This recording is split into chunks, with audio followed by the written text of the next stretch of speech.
I'd like to share with you chanting. This meeting is being recorded.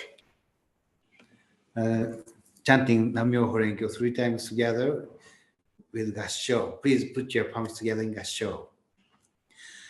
Nam-myoho Renge-kyo. Nam-myoho Renge-kyo. Nam-myoho Renge-kyo.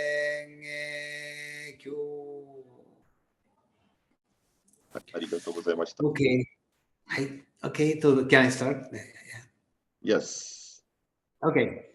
Good morning, everyone. Today, I would like to share with you chapter 10 of the Lotus Sutra, the teacher of the Dharma.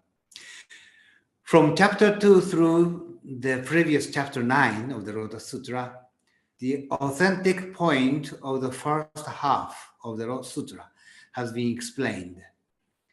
The dissemination part from this chapter 10 to 14 is a section in which examples of various Buddhas and Bodhisattvas are explained in order to transmit the teachings to the next generation.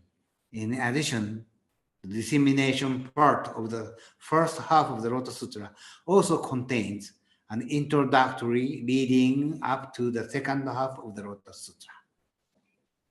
Então, bom dia a todos, né? Hoje ele vai compartilhar com a gente, então, sobre o capítulo 10 do Sutra do Lótus, o professor do Dharma.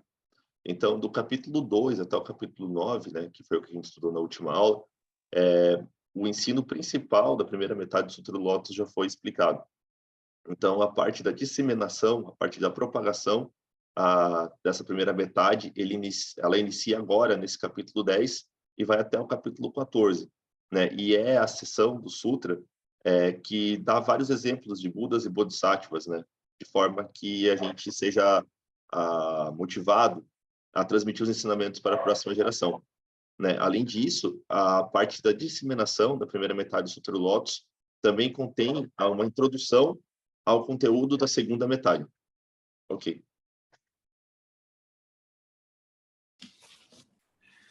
The word, the teacher of the Dharma in this chapter means Dharma Vanaka in the ancient Indian language of Sanskrit, which means one who preaches teachings. The Buddha taught his disciples and those who preached his teachings how to prepare to do so. At the beginning of this chapter, the Buddha addresses Medicine King Bodhisattva and the 80,000 Bodhisattvas as follows. Medicine King. Oh, yeah. Wait. Medicine King, do you see the innumerable guardian deities, people, and living beings here, and those who are seeking Shiravaka food or Pratika Buddha food, or the enlightenment of the Buddha in this great multitude? If in my presence any of them rejoices, even one on a moment thought at hearing even a verse of a phrase of the Lotus Sutra, I will assure them of their future Buddhahood, saying to them, you will be able to attain Anuttara Samyak Sambodhi. Okay. A palavra professor do Dharma, né, nesse capítulo significa Dharma Vanaka, né, que na língua indiana sânscrita significa que é aquele que prega os ensinamentos, né? Então o Buda ele ensinou aos seus discípulos, né, e também para aqueles que querem pregar os ensinamentos dele, a forma de se preparar para fazer isso. Então no início do capítulo, né, o Buda ele se dirige ao Bodhisattva rei da medicina e a 80.000 Bodhisattvas, né, da seguinte forma. Então, rei da medicina, você vê as inúmeras divindades guardiãs, pessoas e seres vivos aqui, e aqueles que estão buscando o estado de Shiravaka ou Pratika Buda, ou a iluminação do Buda nessa grande multidão. Se em minha presença algum deles se regozija, mesmo que por um momento, ao ouvir um verso ou uma frase do Sutra da Flor de Lótus do Dharma maravilhoso, eu os assegurarei do seu futuro estado de Buda, dizendo a eles, você será capaz de atingir Anuttara Samyak Sambodhi. Ok. The Buddha says to all living beings, If they listen to a single verse or a single phrase of the Lotus Sutra in the presence of the Buddha and make even a single thought of devotion, they will all be assured to realize the Buddha's supreme teaching in their future lives and attain Buddhahood. This is called Ichinen Shinge in Japanese, which is one of the most popular phrases in the Lotus Sutra. Ichinen in Japanese means one thought. Shinge in Japanese means to understand and believe. Okay. Então, o Buda diz, né, a todos os seres vivos que se eles ouvirem um único verso ou uma única frase do Sutra do Lótus, né, na presença do Buda e tiverem, né, um único pensamento de devoção, então todos eles, né, podem ter certeza de que vão realizar o supremo estado de Buda em suas vidas futuras, né? E isso é chamado então de Ichinen Shinge, né? E é uma das frases mais populares do Sutra do Lótus. Ichinen quer dizer mente única, né, ou um único pensamento. Shinge em japonês, né, quer dizer entender e acreditar. Ok. In the following text, it is said that the Dharma teachers who practice to receive and keep, read, recite, comment on, and copy even one verse or one phrase of the Lotus Sutra, which is called the practice of the 5 kinds of Dharma teachers, will be assured of their future attainment of Buddhahood. Not only that, even some people who have just felt respect to the Lotus Sutra in the past made offerings of flowers, incense, perfume, clothes, or music to the sutra are considered as people who have made a great vow, and they are actually great bodhisattvas. Because of the great vow they made in the past, they are born with a wish as human beings in this world out of their compassion for sentient beings. In the following sentences, it is repeatedly stated that those who have performed various practices and offerings in their past lives are considered as great bodhisattvas, and that they are born as human beings out of the compassion for all living beings and out of a wish to be born as human beings, and that they preach the Lotus Sutra widely. Okay. Então, no texto a seguir, né, é dito que os professores do Dharma que praticam receber e manter, ler, recitar, comentar e copiar, né, até mesmo um verso ou uma frase do Sutra do Lótus, né, isso é chamado de os 5 tipos de prática dos professores do Dharma. Então, essas pessoas que fizerem isso, elas terão a certeza, né, de sua futura obtenção do estado de Buda, né, e não somente isso, né, mas as pessoas que se sentirem respeito pelo Sutra do Lótus no passado, né, que sentiram respeito pelo Sutra do Lótus no passado, que fizeram oferendas de flores, incenso, perfume, roupas ou música, né, ao Sutra. Então, são todas pessoas consideradas, né, que fizeram um grande voto e que, na verdade, já são grandes bodhisattvas, né? Então, por causa do grande voto que fizeram no passado, elas nasceram como seres humanos desse mundo, né, por compaixão pelos seres sencientes e também porque eles tinham o desejo de nascer como seres humanos, né? Então, nas frases a seguir, do Sutra, né, afirma-se repetidamente que aqueles que realizaram várias práticas e oferendas em suas vidas passadas são considerados grandes bodhisattvas que nascem como seres humanos por compaixão por todos os seres vivos e também porque eles têm um desejo, né, de nascer como seres humanos, né, e de pregar também amplamente o Sutra do Lótus. Ok. I have great respect for the phrase "born with a wish." In this day and age, there are daily reports of heinous incidents on the news, and precious lives are being taken away from us so easily. It is truly regrettable that we live in such an era. There may be many reasons for this, but I believe it is due to the awakening of our sense of guilt, as well as a lack of sense of value toward the birth of life. Why were we born into this world? If we accept that we were born with a wish, for a purpose in this world, rather than accepting that we were born into this world by chance, we'll be able to live more positive life and spend our days with a positive mindset. And we will develop a sense of respect for the lives of others. The phrase born with a wish has a truly wonderful sound. Can you find your wish why you were born to this world?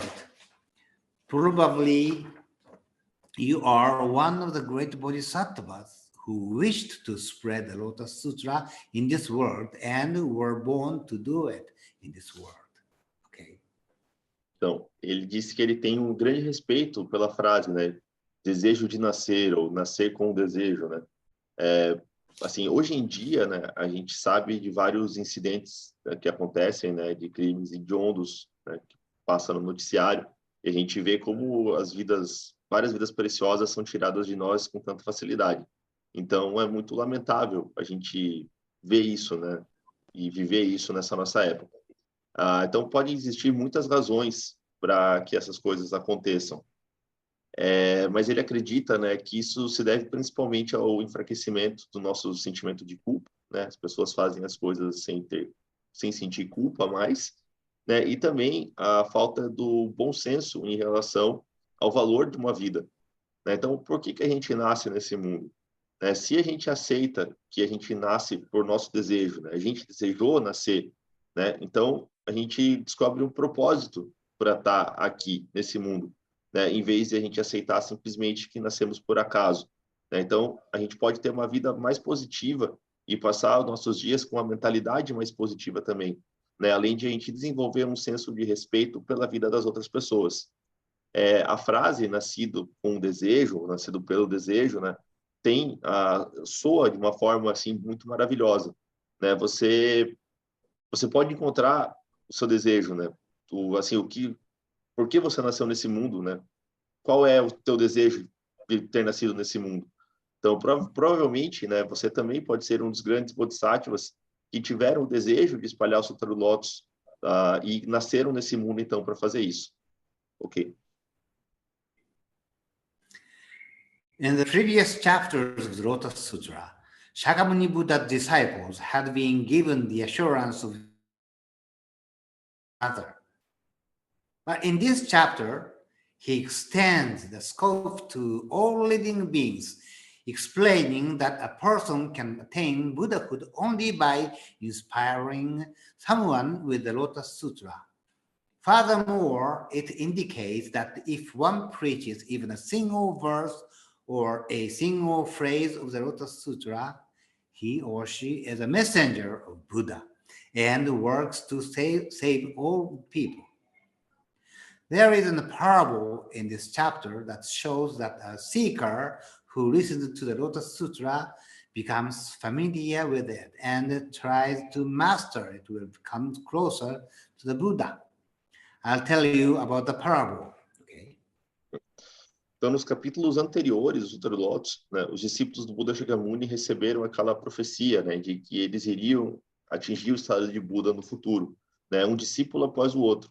Mas só que nesse capítulo, o Buda ele estende, então, essa profecia, ele estende o escopo dessa profecia para todos os seres vivos, né? E ele explica que uma pessoa pode atingir o estado de Buda apenas se conseguir inspirar outra pessoa com o Sutra do Lótus, né? Além disso, indica que se você pregar um único verso ou uma única frase do Sutra, né, você já vai ser o mensageiro do Buda que trabalha para salvar todas as pessoas, né? Então, tem uma parábola nesse capítulo que mostra que um buscador, né, alguém que busca a verdade e que ouve o Sutra do Lótus, se familiariza com ele e tenta dominar isso, né, para tentar se aproximar do Buda.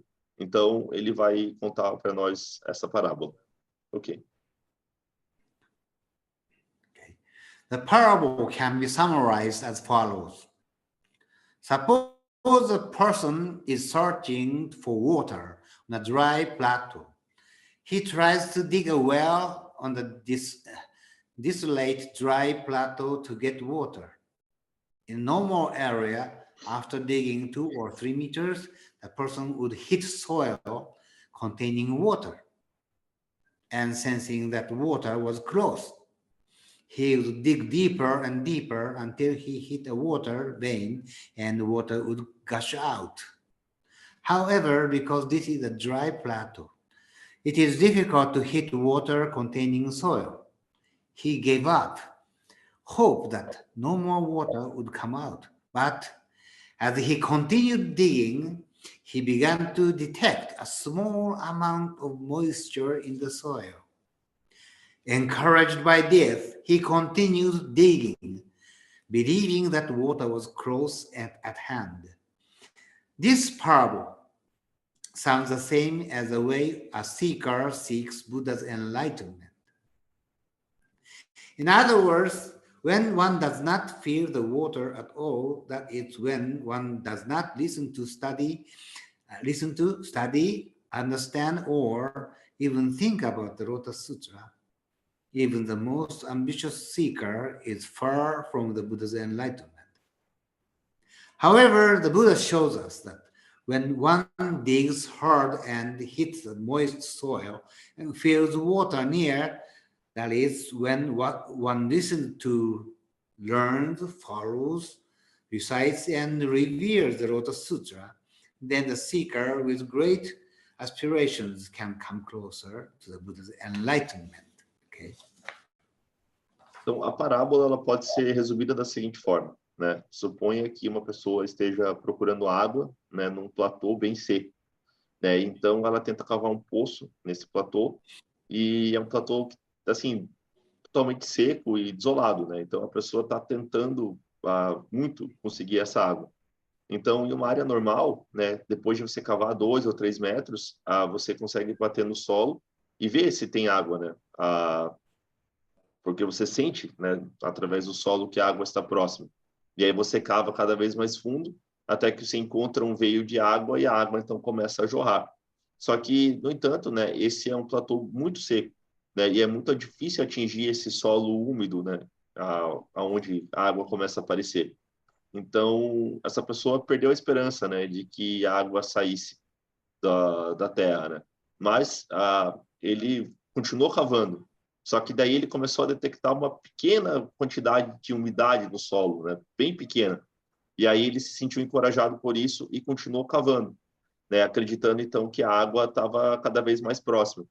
Então essa parábola ela soa como a maneira como alguém que busca a verdade busca a iluminação do Buda. Né? Em outras palavras, né? Quando a pessoa não sente a água de forma alguma, né? Ela não sente a umidade que está dentro do buraco ali de forma alguma, então ela não ouve, não estuda, não compreende ou até mesmo nem pensa, né, sobre o Sutra do Lótus, né? Não conhece sobre o Sutra do Lótus, mas só que o buscador, né, aquele que procura a verdade de uma forma mais ambiciosa,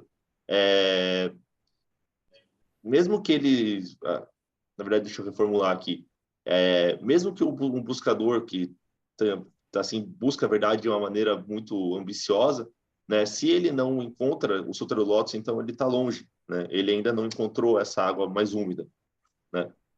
No entanto, né, o Buda nos mostra que quando alguém cava com força e atinge o solo úmido, né, e sente que a água está próxima, ou seja, quando alguém ouve, aprende, segue, recita, reverencia o Sutra do Lótus, né, encontra com o Sutra do Lótus, então essas pessoas elas podem ter grandes aspirações, né, de se aproximar da iluminação do Buda.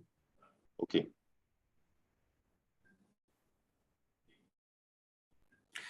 In the text that follows, the Buddha explains how seeker of the Lotus Sutra should be prepared to preach and propagate his teaching after the Buddha's entering of Nirvana.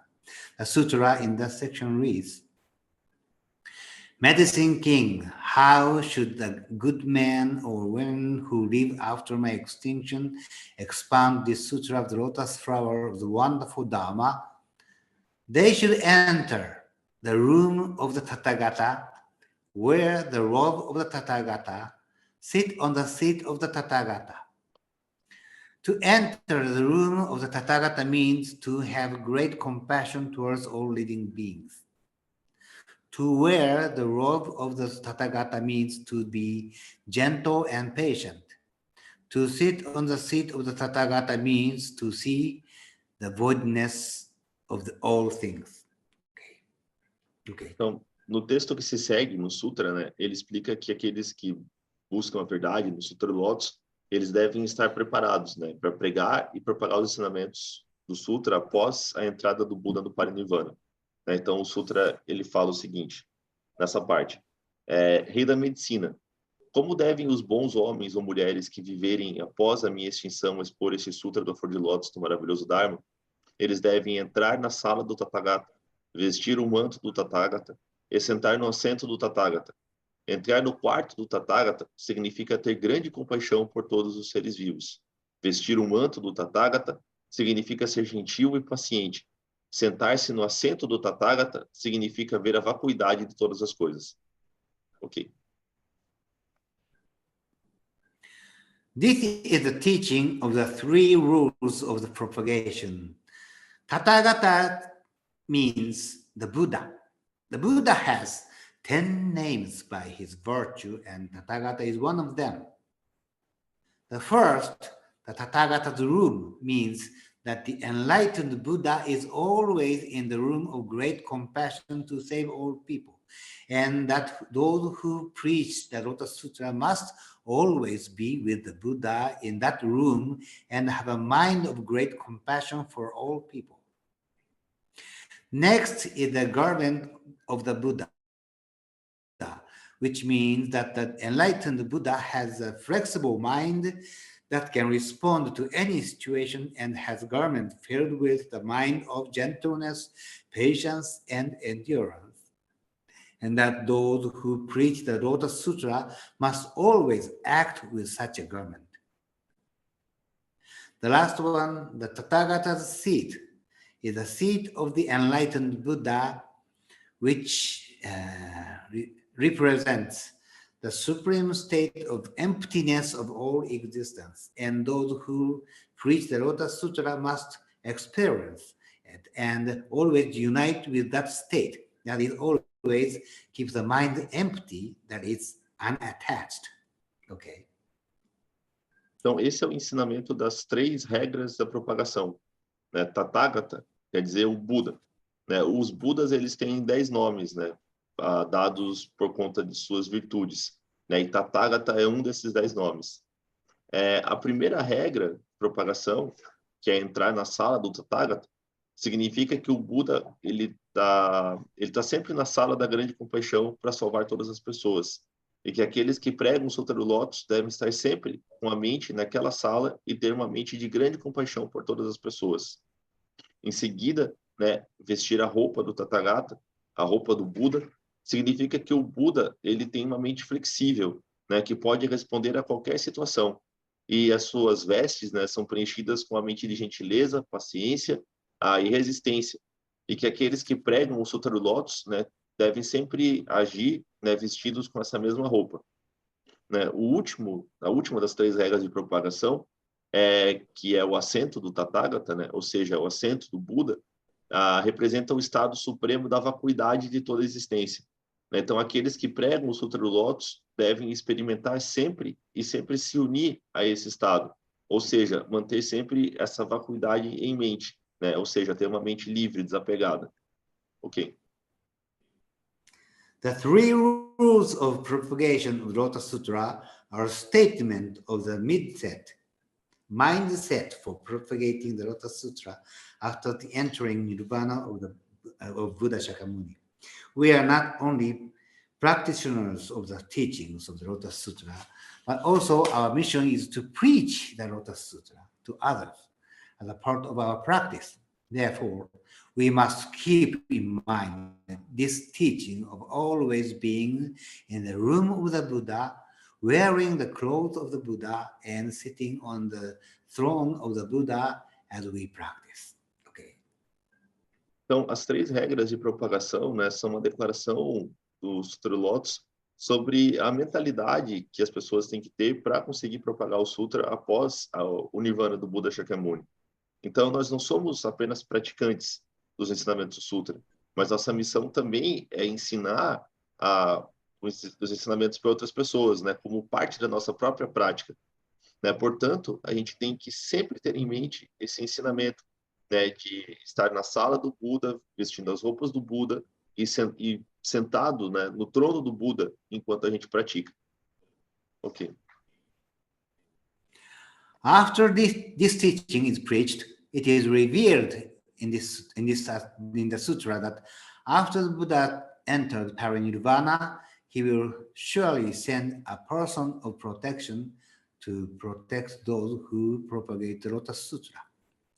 Let us read that part of the sutra together, okay? If teachers of the Dharma expand this sutra after my extinction, my Buddha, I will manifest the four kinds of devotees, bhikshus, bhikshunis, men and women of pure faith, and dispatch them to the teacher so that they may make offerings to the teachers and that they may lead many living beings, collecting them to hear the Dharma from the teachers. If the teachers are hated and threatened with swords, sticks, pieces, or stones, I will manifest men and dispatch them to the teachers in order to protect them. Okay. Então, depois que esse ensinamento ele foi pregado, né, então é revelado no Sutra que quando, numa época posterior, né, à entrada do Buda no Parinirvana, ele ainda assim vai enviar pessoas, né, para proteger aqueles que propagam o Sutra do Lótus. Então, uma parte do Sutra que fala sobre isso diz assim, né, se os professores do Dharma expuserem esse Sutra após minha extinção, eu manifestarei os 4 tipos de devotos, bhikshus, bhikshunis e homens e mulheres de fé pura, e os enviarei até esse professor do Dharma, para que possam fazer oferendas a ele, e que eles possam conduzir muitos seres viventes, reunindo-os para ouvir o Dharma desses professores. Se os professores forem odiados e ameaçados, com espadas, paus, telhas ou pedras, manifestarei homens e mulheres e os enviarei aos professores para protegê-los. Ok. Okay, I explained this part. Yeah, the sutra is always telling you, right? So it is said that after Buddha's death, the Buddha, he will protect you by his divine power if you dare to preach the Lotus Sutra, and that monks and nuns, male and female believers, will make offerings to you who preach the Lotus Sutra, and that if any persecution should occur to you, people who are sent by the divine power of the Buddha will protect you. So if you are practicing the Lotus Sutra with your body and soul, and if you encounter some kind of hardship in your life, and if someone appears to help you, you can receive that person as a protector sent by the Buddha.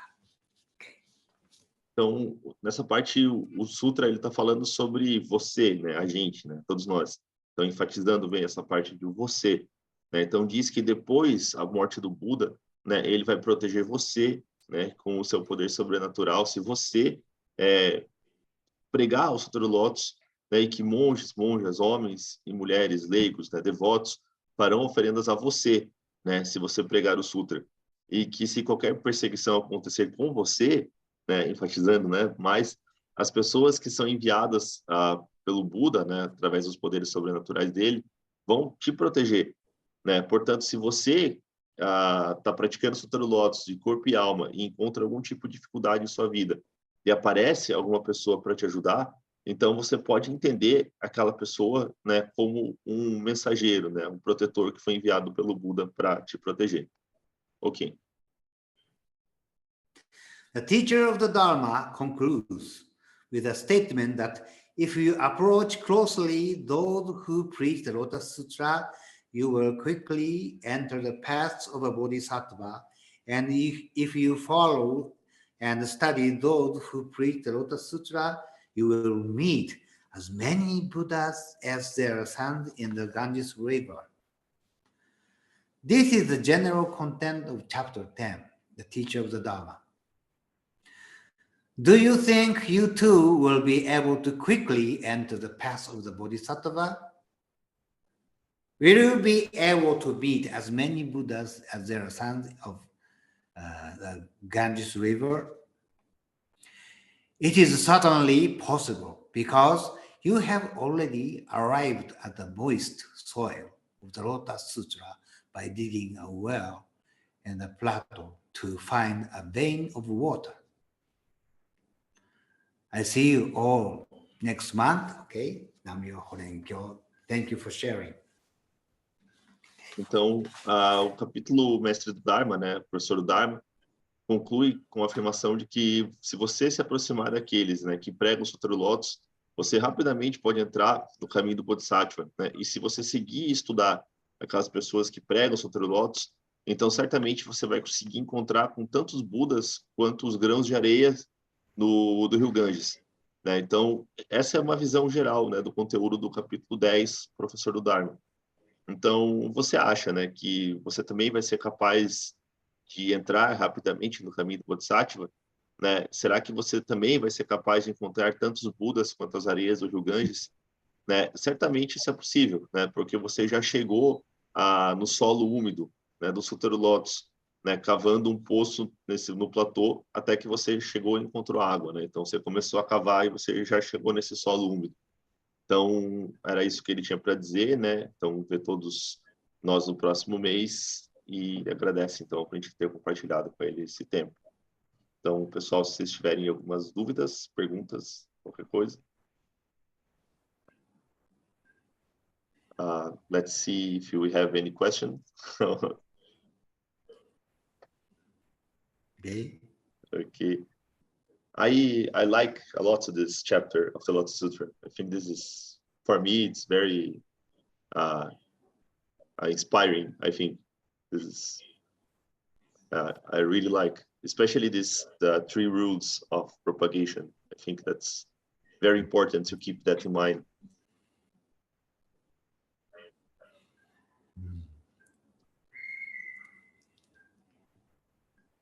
Nenhuma dúvida, pessoal? Se alguém quiser abrir o microfone, falar diretamente também, pode ficar à vontade.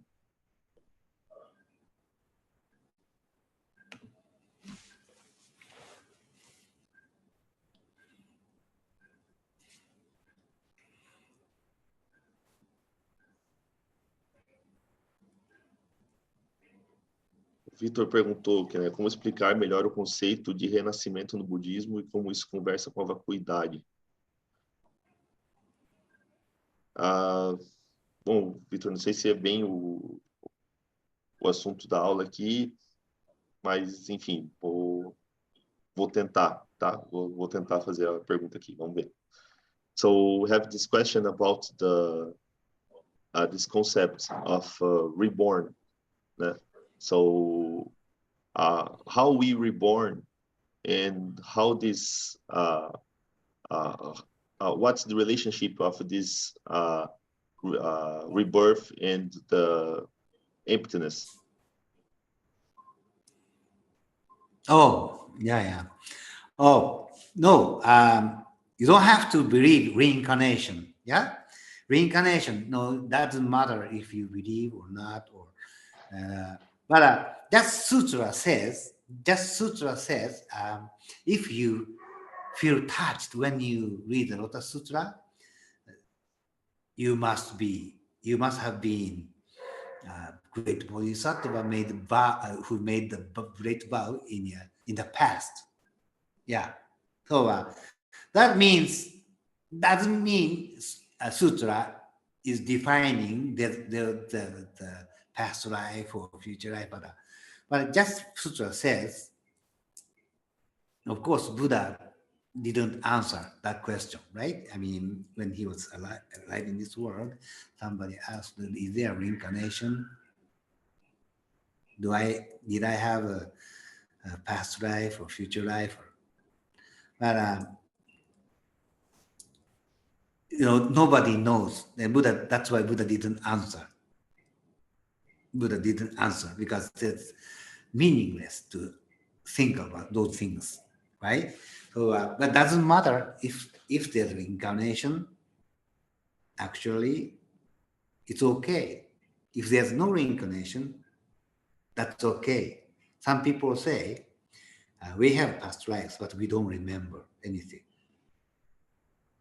say there's a big thing of our lives, and we go back to that life, and come back to this world from that life, and then we don't remember anything, or yeah, some people are saying, I remember my past life, but nobody knows the truth, so we don't have to really think about it. But just Sutra says, I can just purely believe it. If you feel touched by the Lotus Sutra, when you read Sutra, Buddha says, the eternal Buddha says, oh, you must have been a great bodhisattva in the past, and he made a vow to save all people. That's why you are born here with a wish. I just purely believe it, and to me, that part is really.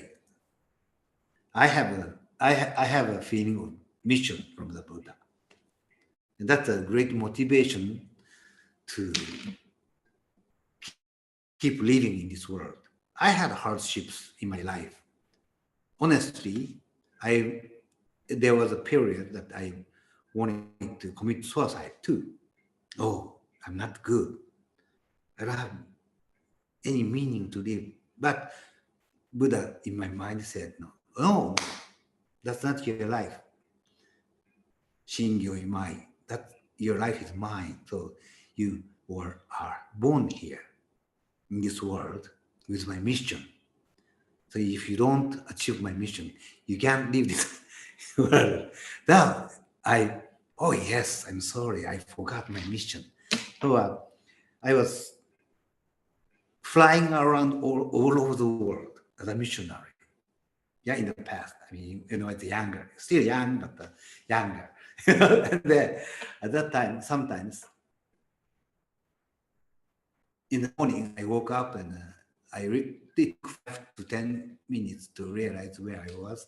I felt so much happiness that I have a mission from the Buddha. Yeah. So that, if you feel touched by even a phrase or verse of the Lotus Sutra, you must have been made a great vow in the past. So you were born to this world with a wish to save all people. Yeah. That's a matter to think this is really a reincarnation in this world, or not just a belief in the Lotus Sutra or in the eternal Shakyamuni Buddha, in the universal truth, the truth in the whole universe. Yeah, that's the answer. It's very fuzzy answer. Yeah, I'm sorry, but you can just keep thinking about it, and then doesn't matter if you get the concrete answer about reincarnation or not. I'm not sure, honestly. I'm not sure that's reincarnation, but doesn't matter. Yeah. That's my very fuzzy answer. Ok. Então, a pergunta, né, sobre renascimento e vacuidade e tal, né? Então, ele respondeu o seguinte, ele falou que, na verdade, não dá para saber, né, muito bem a respeito de renascimento, reencarnação, né, se tem ou se não tem. Então, algumas pessoas perguntavam isso para o Buda e o Buda simplesmente, ele às vezes nem respondia, porque isso não era importante, né, para a prática, né? Não, assim, não ajudava em nada, na verdade, né? Mas só que mesmo assim, o Sutra fala, né, que as pessoas que encontram com o Sutra do Lótus, né? Então, são grandes bodhisattvas e que fizeram um voto no passado e que nasceram com um desejo, né? De propagar, ensinar aqui, como seres humanos aqui nesse mundo, né? Então, na verdade, você pode só acreditar no Sutra do Lótus, né? Acreditar nas palavras do Sutra do Lótus, porque essas palavras, elas dão um sentido de sentido. Então, sentido de sentido dão um senso um senso de sentido para as nossas vidas, né? Então, a gente sabe que a gente está vivendo com algum propósito, né? A gente nasceu aqui nesse mundo para ensinar os Soteru Lotus, né? Então, por mais que a gente passe por dificuldades, que a gente passe por momentos difíceis, né? A gente vai sempre ter esse propósito, né? Então, ele falou que na vida dele também nunca foi, já teve momentos muito difíceis, né? Inclusive que ele já chegou até a pensar em suicídio, né? Mas nesses momentos ele foi tocado por essas palavras do Soteru Lotus, né? E ele lembrou, né, que ele tem um propósito, que ele tem uma missão aqui nesse mundo, ele desejou nascer aqui nesse mundo, né? Então, assim que ele virou missionário, né? E aí ele viajou, né, por todo o mundo, né? Motivado por essas palavras, né? Então, a vida dele, né, do Shingyo Imai, na verdade, não era dele, né? Então, era a vida que ele tinha dedicado, ele estava dedicando ao Buda, né? Então, ele estava fazendo o trabalho do Buda. Então, assim, ele concluiu falando que não importa, né, se você acredita ou não, porque, na verdade, não dá para a gente ter muita certeza sobre isso, né? Algumas pessoas falam que lembra das vidas passadas, a maioria fala que não lembra de nada, né? Então, a gente não tem como saber disso exatamente, né? Mas se a gente só acreditar nos Soteru Lotus, ler essas palavras, então a gente pode ter uma vida com mais sentido, uma vida com mais propósito. É isso. Acho que consegui traduzir tudo, mais ou menos. Thank you for your answers.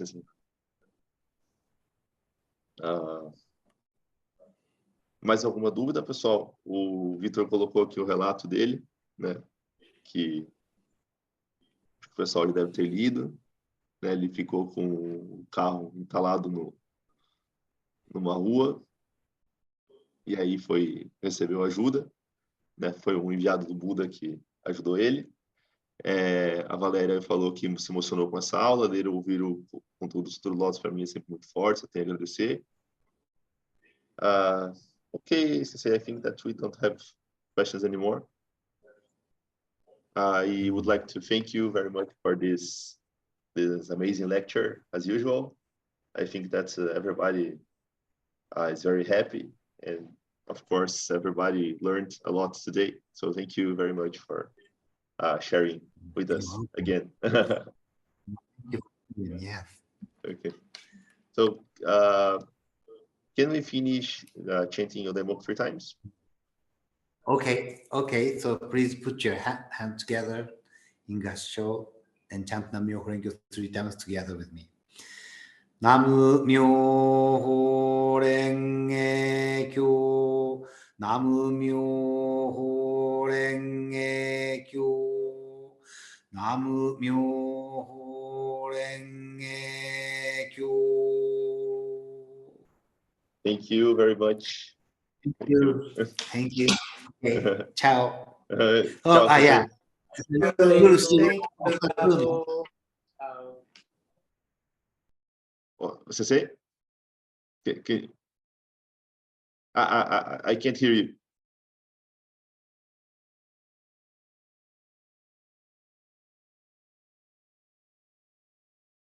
Not yet. Yeah, Reverend Okuda. Yeah, you'll see him soon, right? Yes. Monday, I will see him. Yeah. Okay. Okay. See you next month. Okay. See you. Thank you very much again. Thank you. Okay. Good night. Good night.